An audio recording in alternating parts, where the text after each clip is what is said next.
అఖండ 2 విడుదల చివరి నిమిషంలో వాయిదా పడటంతో బాలకృష్ణ అభిమానులు తీవ్ర నిరాశ వ్యక్తం చేశారు.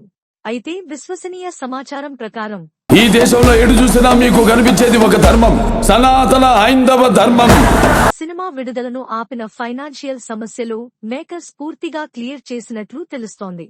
ఫిర్యాదుదారులు చెల్లింపులు అందినట్లు కోర్టుకు తెలియజేసిన వెంటనే మద్రాస్ హైకోర్టు స్టే ఎత్తివేయనుంది. ఇదే సమయంలో నైజాంలో డిసెంబర్ 6వ తేదీకి మాత్రమే బుకింగ్స్ ప్రారంభం కావడం,